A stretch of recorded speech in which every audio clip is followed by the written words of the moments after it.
औज़ुबिल्लाहिमिनश्शैतानिर्रजीम बिस्मिल्लाहिर्रहमानिर्रहीम अल्लाहुम्मा सल्ली अला मुहम्मदिन व अला आलि मुहम्मद कमा सल्लैता अला इब्राहीम व अला आलि इब्राहीम इन्नका हमीदुम मजीद अल्लाहुम्मा बारिक अला मुहम्मदिन व अला आलि मुहम्मद कमा बारकता अला इब्राहीम व अला आलि इब्राहीम इन्नका हमीदुम मजीद रब्बि इश्रह ली सदरी व यस्सिर ली अमरी वहलुल उक़दतम मिन लिसानी यफ़क़हू क़ौली रब्बना ज़िदना इल्मा या मुक़ल्लिबुल क़ुलूब सब्बित क़ल्बी अला दीनिक आमीन.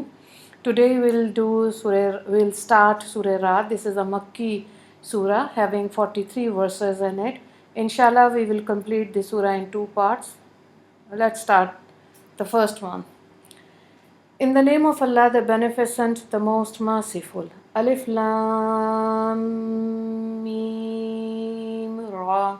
Tilka ayatul kitab walladhi unzila alayka min rabbika lahaqqu walakinna akthara an-nasi la yu'minun. 1. Haruf Muqattaat. These are the verses of the book. Whatever has been revealed to you from your Rabb is the truth, but most people do not believe. Allahu allazi rafa as-samawati bighayri amadin tarawnaha thumma istawa 'alal arshi wa sakhkhara ash-shamsa wal qamar kullun yajri li ajalin musamma yudabbiru al-amra yufassilu al-ayati la'allakum biliqa'i rabbikum yuqinun. 2. It is Allah who raised the skies without any pillar that you see, then rose to the throne and subjugated the sun and the moon. Each runs to its appointed term. He plans the affairs and explains the sign in detail so that you may be convinced of meeting your Rabb.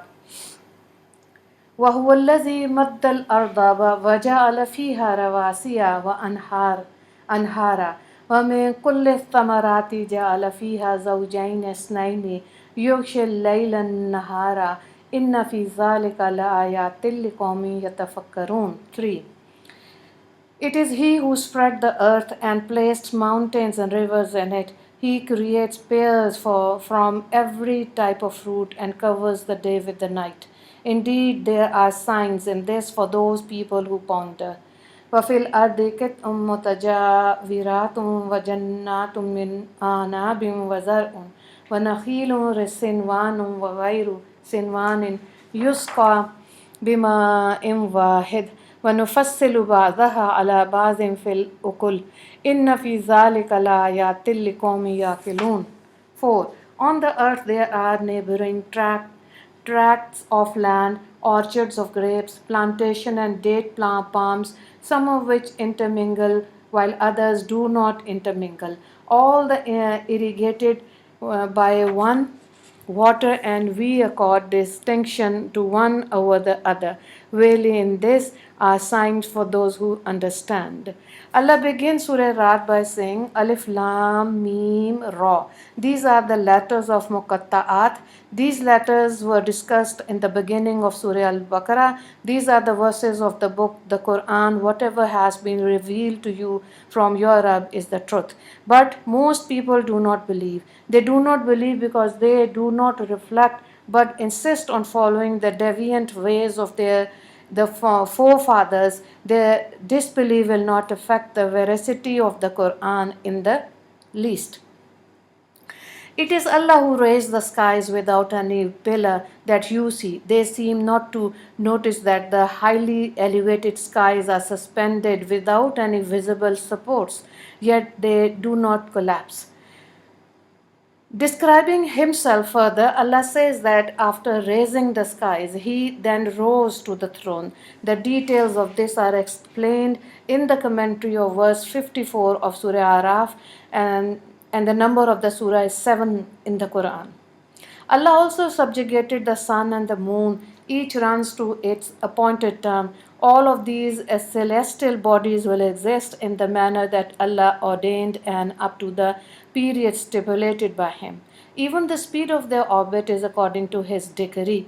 Concerning the sun, Allah says in Surah Yasin, the sun travels towards its destination. This is the decree of the Mighty, the All-Knowing. We have stipulated phases for the moon until it turns like a branch of an old date palm. It is not possible for the sun to catch up with the moon, nor is it possible for the night to precede the day. They all swim within their orbit. Verses are 38 till 40. According to certain commentators, the appointed term refers to the end of the universe, that is Qiyamah. He plans affairs in the entire universe and explains the signs in detail so that you may be convinced of meeting your Rabb. Some ulama explain that the signs refer to the verses of the Quran. Others maintain that the signs refer to the proofs of Tawheed, be they present in the Sharia or in the natural world. Once a person understands that Allah is able to create all these various creations, he is perfectly able to resurrect the dead on the day of judgment, when all will meet Him. It is Him who spread the earth and placed mountains and rivers on it.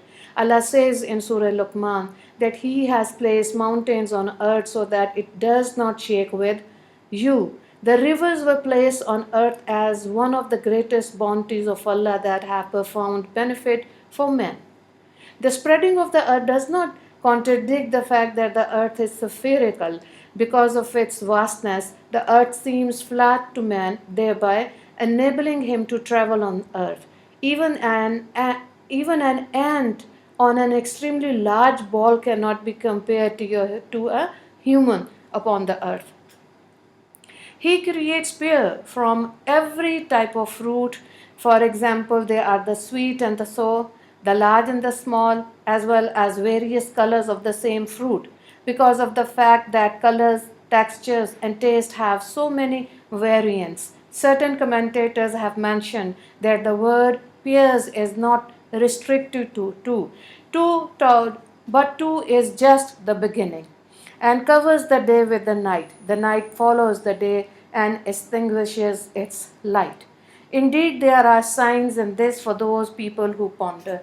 If people would really reflect on all these portents, they will realize that it can only be Allah who has created these things, who preserves them, and who controls their functioning. On the earth there are neighboring tracts of land, orchards of grapes, plantations and date palms, some of which intermingle, while others do not intermingle. Trees branches out into numerous branches, where one branch often becomes manifold. There are those also that remain a single trunk, like the date palm.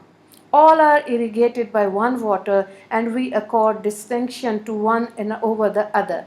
Although the water that reaches all of these plants is the same, they all differ greatly. Allah has made some fruits sweeter than others, even though they may grow in salty land. The land does not affect the produce. Really, in this are signs for those who understand. When they ponder over these signs, they will realize the omnipotence of Allah. Now I'll recite from verse number 5 till 7. وَإِن تَعْجَبْ فَأَعْجَبٌ قَوْلُهُمْ أَإِذَا كُنَّا تَرَابًا أَإِنَّا لَفِي خَلْقٍ جَدِيدٍ أُولَٰئِكَ الَّذِينَ كَفَرُوا بِرَبِّهِمْ وَأُولَٰئِكَ أَغْلَالٌ فِي أَعْنَاقِهِمْ وَأُولَٰئِكَ أَصْحَابُ النَّارِ هُمْ فِيهَا خَالِدُونَ.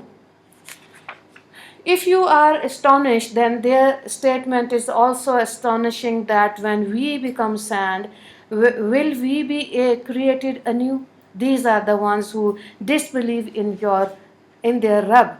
They are the one who shall have yokes upon their necks, and they shall be the inmates of Jahannam, where they shall abide forever.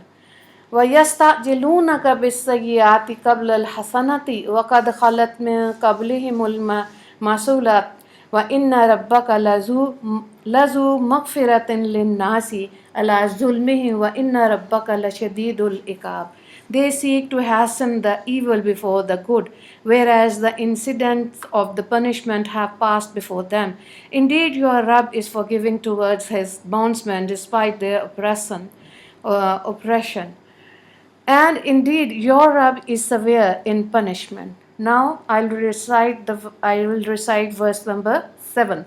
وَيَقُولُ الَّذِينَ كَفَرُوا لَوْلَا أُنزِلَ عَلَيْهِ آيَاتٌ مِّن رَّبِّهِ إِنَّمَا أَنتَ مُنذِرٌ وَلِكُلِّ قَوْمٍ هَادٍ.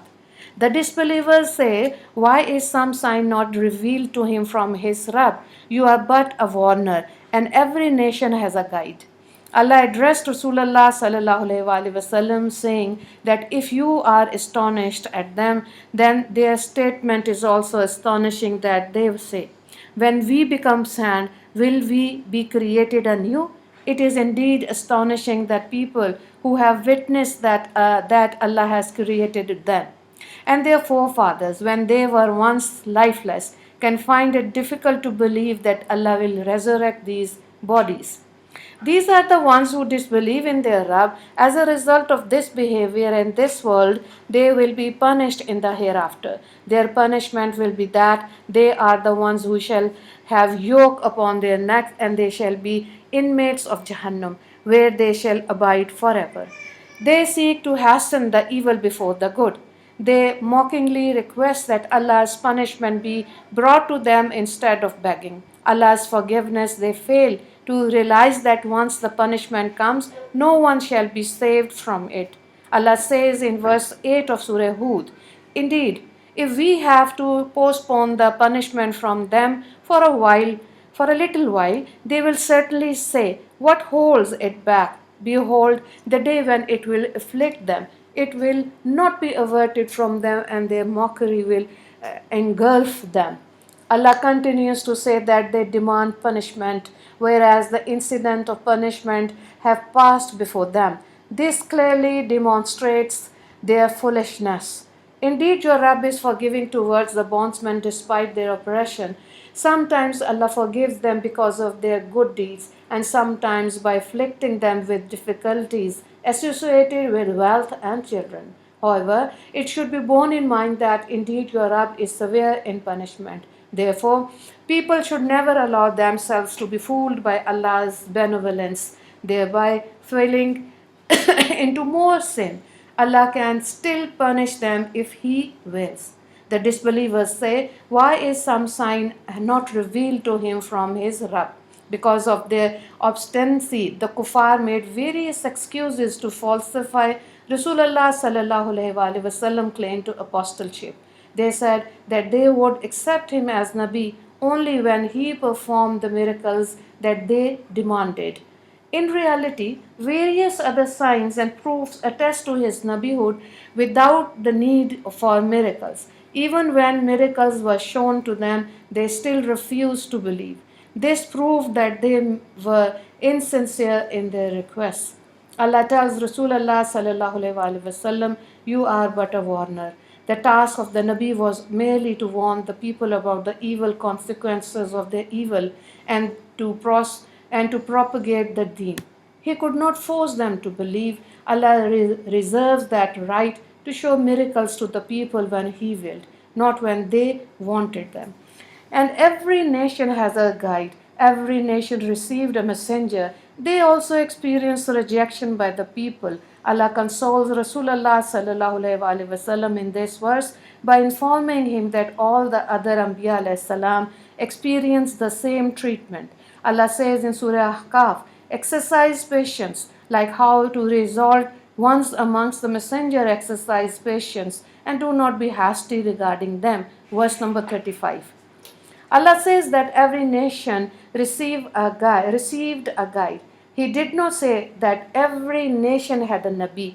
The reason for this is that even the scholars and learned ones of a nation can serve the purpose of guiding people.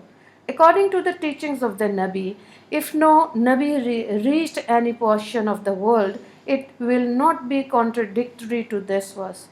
This disciple or duty of a Nabi would have reached the people there even though we may not have heard about it.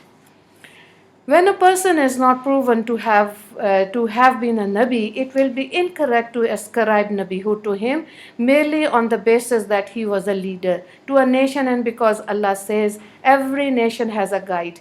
This misnomer is prevalent with regard to the founder of Deen religion, such as Buddhism, Hinduism, etc. one should refrain from making such foolish claims. The verse cannot substantiate the claim that these people were Nabi because of the fact that the word guide does not necessarily refer to a Nabi. Without Shari proof, such statement cannot be made. Another factor that disproves this theory is that these people have propagated many idolatrous beliefs and they are often depicted naked or semi naked. A Nabi of Allah could never be so shameless as to expose himself in this manner. Although the possibility does exist that the followers of these people adulterated their teachings and displayed them naked, this fact can also not be established beyond doubt. Therefore, one should abstain from holding such belief, believing that any person after Rasulullah sallallahu alaihi wasallam was a Nabi will, of course, constitute kufr. Now I'll recite from verse number 8 till 11. Allahu ya'lamu ma tahmilu kullu unsa wa ma taghizul arhamu wa ma tazdadu wa kullu shay'in indahu bimiqdar. Allah knows what every female bears and the shortages and excuses in the womb. Everything is perfectly stipulated with him. Alimul ghaibi wa shahadatil kabirul muta'al. He is the knower of the unseen and the seen. He is the great, the lofty. سواء منكم من أسر القول ومن جهر به ومن هو مستخف بالليل وسارب بالنهار. Whoever whispers, speaks loudly, is hidden in the night, or is walking in the day, they are all alike. له مؤكبات من بين يديه ومن خلفه يحفظونه من أمر الله إن الله لا يغير ما بقول حتى يغيروا ما بأنفسهم وإذا أراد الله بقوم سوءا فلا مرد له وما لهم من دونه من وال. For everyone there are angels before him and following behind him, protecting him from Allah's order. Undoubtedly, Allah does not change the condition of a nation until they change the condition within themselves. When Allah intends evil to befall a nation, there is none to avert it. They will have no helper besides Allah. Allah declares His complete knowledge in these verses. He knows the detailed condition of every pregnant woman. Allah knows exactly when the fetus was conceived, when it will be delivered, the sex of the child, and every minute detail about the features and situation of the child. Allah is also aware of every development of the child. Certain ignorant ones claim that people also are able to tell the gender of the child. So, this knowledge is not exclusive to Allah. They fail to understand that Allah's knowledge is not merely based on instructions and experience. This knowledge is complete and infallible. While people are incessantly, Allah's knowledge is so vast that He also knows exactly how many children will be born to any man or woman, and exactly when each child will be born. Everything is perfectly stipulated with Him. Included in the general meaning of this verse is the detail of how long a child will remain in the womb, how long will it live, and how much sustenance it will receive. Further elucidating Allah's knowledge, He says, He is the knower of the unseen and the seen. He is the great, the lofty. Whoever whispers, speaks loudly, is hidden in the night, or is walking in the day, they are all alike. He knows of every one of these are perfectly as the other. For everyone there are angels before him and following behind him, protecting him from Allah's order. Ruhul Mani reports from Hazrat Ali Raziallah Ta'ala Anhu that Allah has appointed angels to protect people from all sides. They ensure that no physical harm befalls people. However, when Allah's predestined matters are about to occur, only then do they have the person. Undoubtedly, Allah does not change the condition of a nation until they changed the condition within themselves. When people began to disobey Allah and resort to evil, only then does Allah change the favorable conditions that they enjoy.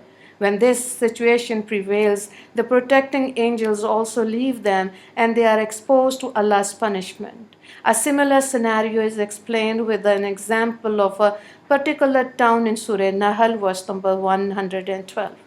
When Allah intend evil to befall a nation, there is none to avert it. They will have no helper besides Allah. When Allah decides that any calamity should afflict people, none can come to their aid. Verse number 12. هو الذي يريكم البرق خوفا طمعا وينشئ sahaba ثقال. Allah is the one who shows you the lightning that you fear and have hope in. He is the one who creates the heavy clouds. ويسبح الرعد بحمده والملائكة من خيفته ويرسل الصواعق ويصيب بها من يشاء وهم يجادلون في الله وهو شديد المحال. Wrath praises him together with glorifying him, and the angels also do so out of their fear for him. Allah sends the blots of lightning to strike whomsoever he will while they are disputing regarding Allah. Allah is fiercely powerful. When Allah sends the lightning, some people, like travelers, become scared because the storm might affect their journey. On the other hand, people like the farmers are hopeful to beneficial rain for their crops. With reference to this, Allah says, Allah is the one who shows you the lightning that some of you fear and others have hopes in. He is the one who creates the heavy cloud. These are the then sent to wherever Allah wills the rain. Allah says in verse 57 of Surah Araf, Allah is He who sends the winds ahead of His mercy as bearer of glad tidings until when it carries heavy clouds. We lead it to a dead piece of ground and then shower rains upon it, extracting thereby all kinds of fruit. In this manner we shall resurrect the dead so that you may take heed. Allah says further in the above verses, Wrath praises Him together with glorifying Him, and the angels also do so because of their fear for Him. Tirmizi reports from Hazrat Abdullah bin Abbas anhu that a Jew once asked Rasulullah sallallahu alaihi wasallam, "O Abdul Qasim, tell us what is wrath." The Nabi sallallahu alaihi wasallam replied, "Wrath is an angel of Allah who has been appointed to see to the clouds. He has with him a cleaving instrument made of fire, with which he pulls the clouds according to Allah's order." The Jew then asked, "What are the sounds that are heard?"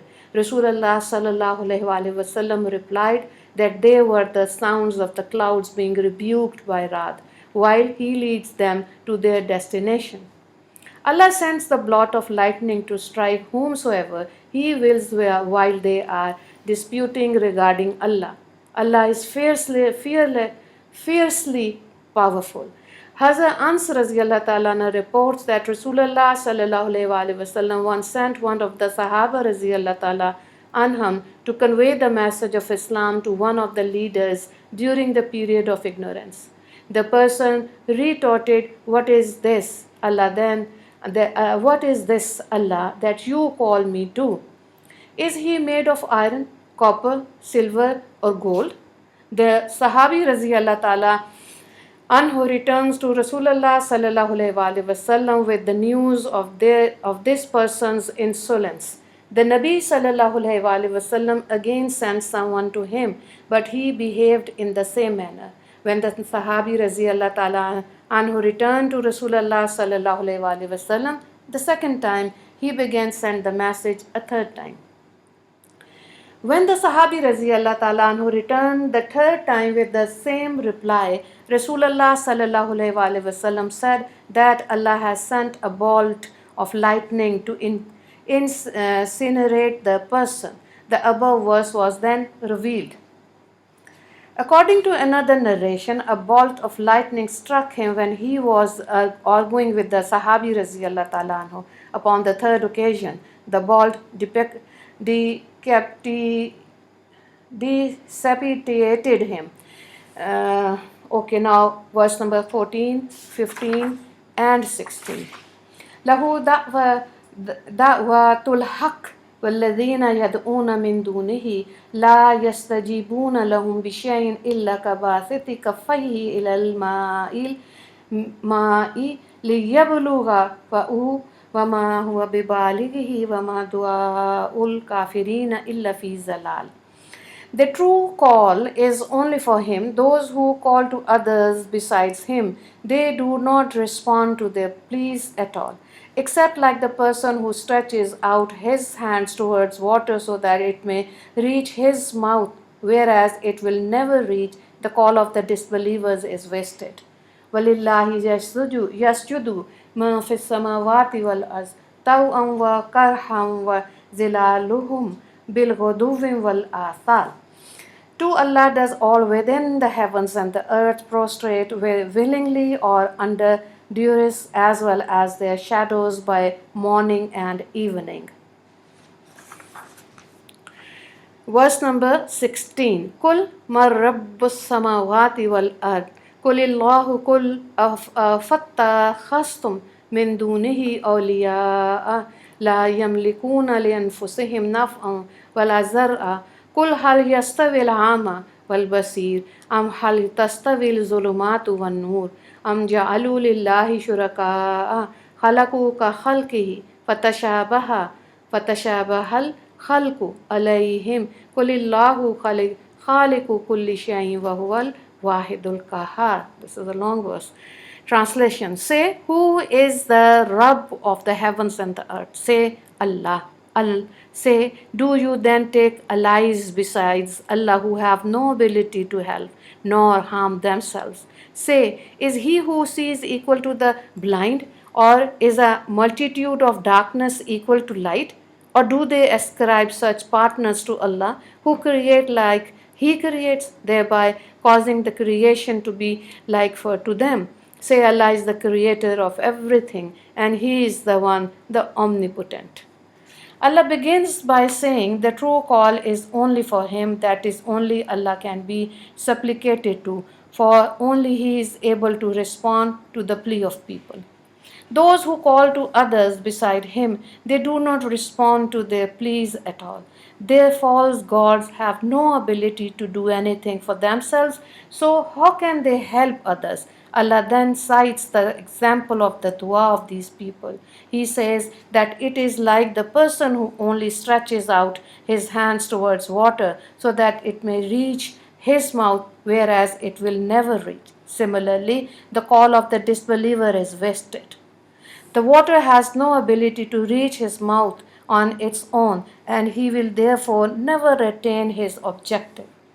Allah says in verse 197 and 198 of Surah Araf, those whom you call upon besides him are unable to help you and cannot even help themselves. If you call them towards guidance, they cannot bear, and you will think that they are looking at you, but they do not see. To Allah does all within the heavens and the earth prostrate willingly or under duress, as well as their shadows by morning and evening, that is, all the time. According to certain commentators, the verse means that all the humans, jinn, angels in the heavens and the earth prostrate to Allah. Many of them do so happily, but those like the munafiqeen are compelled against their wishes to do so. Their shadows also move with them. The morning and the evening are specifically mentioned because at these times the shadows are most pronounced. However, their prostration is not confined to these two times only.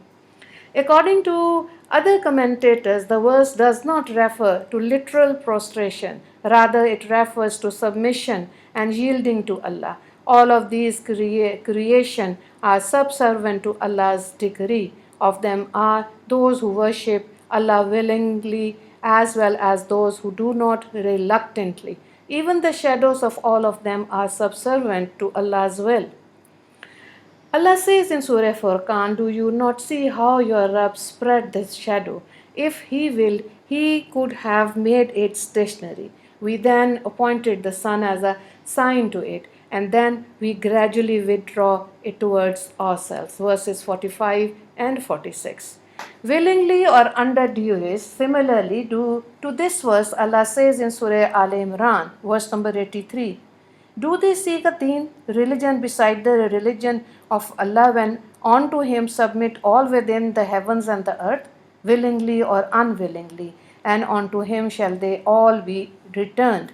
One should refer to the commentary of this verse for more details. Say, who is the Rabb of the heavens and the earth? If they do not reply because of their obstinacy, then you reply. Say Allah.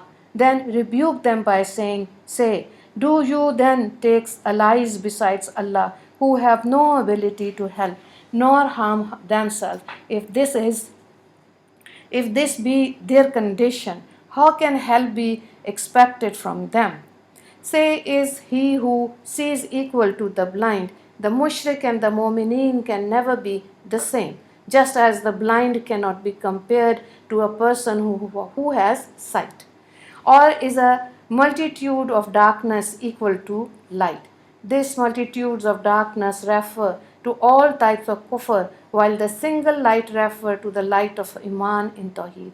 All the deen of the kufr can never equate to the truth of Islam. The reason is simple. These will lead to Jahannam, while Islam will lead to Jannah. Allah says in verse 122 of Surah Anam, is he who was dead. Then we granted him life and gave him lights whereby he may walk among people better than one like him, who is in multiple darkness from which he shall not emerge. Allah continues to say, or do they ascribe such partners to Allah who create like the creatures, thereby causing the creation to be like to them? The mushrikeen worship false gods instead of Allah. Allah Ta'ala possesses a rhetorical question to them that their false gods have not created any creation that can be compared to Allah's creation. Therefore, there is no cause for them to doubt who is the real creator. Allah says in another verse, indeed those who you worship besides Allah can never even create a fly, though all of them join forces in this effort. Surah Hajj and verse number is 73. Therefore, it is established that these false gods are not able to create as Allah does. For this reason, Allah commands that it is announced, Allah is the creator of everything and He is the one, the omnipotent. All are subservient to Him. Now verse number 17 and 18. أنزل من السماء ماء فسالت أودية بقدرها فاحتمل السيل زبدا رابيا ومما يوقدون عليه في النار ابتغاء هلية أو متاع زبد مثله كذلك يضرب الله الحق والباطل وأما الزبد فيذهب جفاء وأما ما ينفع الناس فيمكث في الأرض كذلك يضرب الله الأمثال. Allah sent down rain from the sky, causing the valleys to flow according to their capacity, and the flowing waters carried debris that floated on its surface, and from that which you cast into fire seeking adornment and other items of worth comes a similar debris. Thus does Allah cite example of the truth and falsehood. As for the debris, it disappears in vain. As for the things that benefit man, they remain upon the earth. In this manner, Allah cites examples. Now verse number 18. لِلَّذِينَ اسْتَجَابُوا لِرَبِّهِمُ الْحُسْنَى वल्लज़ीना lump यस्तजीबू लहू लौ अन्ना लहुम मा fill अर्दि जमीअन व मिस्लहु मअहु लफ्तदौ बिही उलाइका लहुम सूअल हिसाब व मअवाहुम जहन्नम व बि'सल मिहाद। 18. Jannah is for those who are obedient to Allah. As for those who do not obey Him, if they possessed whatever is on earth and the like thereof with it, they will certainly ransom their souls with it. For them shall be an evil reckoning, and their abode shall be Jahannam. What an evil abode indeed! In the above verse, Allah cites two examples of truth and falsehood. The first is that of the rain causing rivers to flow rapidly. The water carried debris upon its surface. This debris is then discarded somewhere and does not benefit anyone in the least. The waters flow on and are used for various purposes that benefit creation. The second example is of debris that is removed from metal or like gold and silver. When it is smelted in a furnace, after the smelting process, the pure metal remains to be utilized for various purposes, while the debris alloys are of no use. Both these examples refer to something of benefit and something useless. Iman will be beneficial aspect that will be of use to man in both the worlds. On the other hand, the debris is akin to kufr, which is useless to man in both worlds. In fact, it will earn people eternal punishment in the hereafter. Although kufr seems vibrant like the debris flowing along with the water, it is useless and worthless to people. Allah then says, Jannah is for those who are obedient to Allah. As for those who do not obey Him, their plight will be evil indeed, to save themselves on the day of judgment. If they possessed whatever is on earth and the like therefore with it, they will certainly ransom their souls with it. Defining their punishment, Allah says, for them shall be an evil reckoning, and their abode shall be Jahannam. What an evil abode indeed! One may refer to the commentaries of verse 9 of Surah Al Imran and of verses 36 and 37 of Surah Maida for a more detailed explanation of the ransoming of souls on the day of judgment. وآخر دعوانا أن الحمد لله رب العالمين اللهم اغفر للمسلمين والمسلمات والمؤمنين والمؤمنات السلام عليكم ورحمة الله وبركاته.